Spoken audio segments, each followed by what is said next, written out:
So we're going to be talking about the next step. We already did a video about OIT, which is oral immunotherapy, for preparing for it. Yep. Because you had us on a little protocol for preparing for OIT. Mm-hmm. And we went for a whole hour talking about that, probably over. And so we knew we had to break this topic up. And as you guys probably know, hey Nora, good to see you. We are doing OIT and oral immunotherapy with Miles, and Dr. Bob is helping with that. Dr. Siri is officially our doctor doing that with us. And so we just want to share the next step of what we have done. So we are going to talk today about how we've gone with the baked-in milk approach, which a lot of people have questions about. And we're going to do it in the format that we usually do here. We're going to define it. We're going to take the Q&As from what people submitted earlier, and then we're going to talk a little bit about Miles and what that's looking like for us. Sound good? Yep. All right. Thanks for coming to my studio.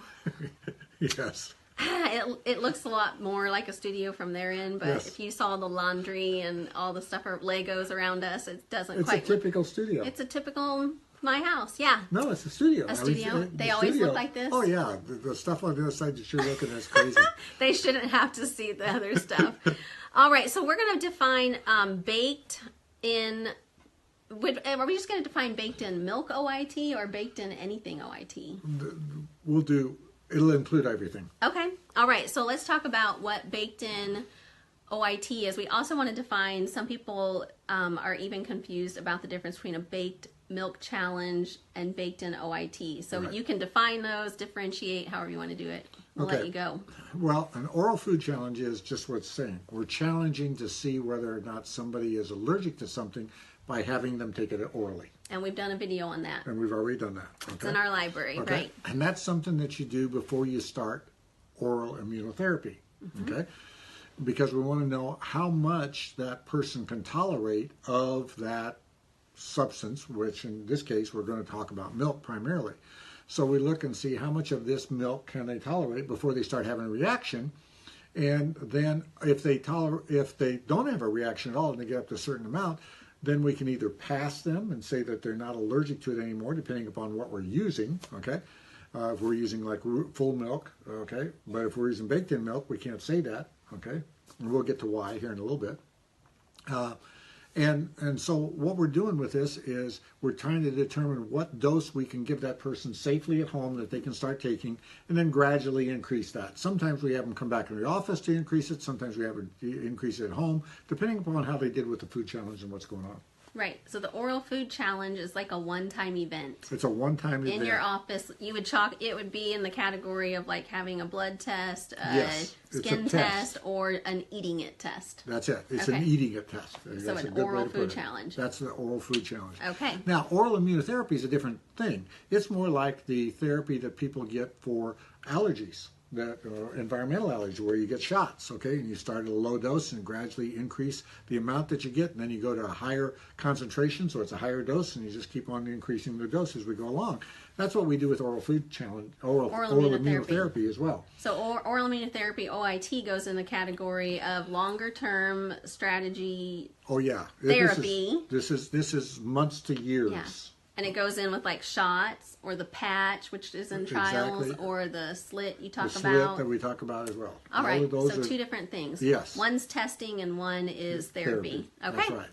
Now, why do we use baked in versus whole milk? This is a huge question. Yep. Yes, so we are actually doing OIT with baked in milk first. Yes. We have not, besides when he was a toddler, Miles tried real milk.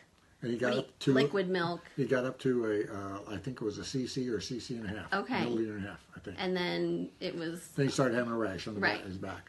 So we have not done any liquid milk with this. So we're calling it a baked-in OIT. Right. That's the status that he's at right now. Right. Okay. So why do we use baked in rather than whole milk? Okay. You don't mean whole milk like. You just mean liquid milk, right? Liquid milk. Okay. Okay, we'll say liquid milk. Okay, and we'll get into when I say whole milk, I mean liquid milk almost all the time, and I'll get into why here. I'm using whole milk baked in, yes, so I'm it's whole milk seeing the baked correlation in. Okay, right. Yes. So anyway, why do we use baked in? Let's go back and talk about milk in itself. Okay, there are two different main types of allergens in milk. One is the whey, and one is the casein. Okay, the whey proteins, they're heat intolerant. In other words, as things are heated, their allergenicity goes away. Okay. The casein proteins, that doesn't happen to. Their allergenicity stays about the same. It'll go down a little bit, but it stays about the same. So when we have somebody that has an allergy just to casein, okay, we don't have to worry about the whey proteins. Okay, so we just deal with that. If we have somebody that just has allergies to the wheys and not the caseins, then we just worry about the wheys. Okay, if we have somebody that has both of them, it's a different story. Then we got to be concerned about both of them. Okay? I think a lot of times when us moms talk about milk allergy, we aren't differentiating those. So we hear what somebody's doing with their milk allergy, and we haven't really broken it down to what kind of milk allergy. That's right. So when we compare notes, You're comparing apples to oranges. Right. Exactly. So, but Miles is a good example of he has both equally. His are both about the same. They're both about the same.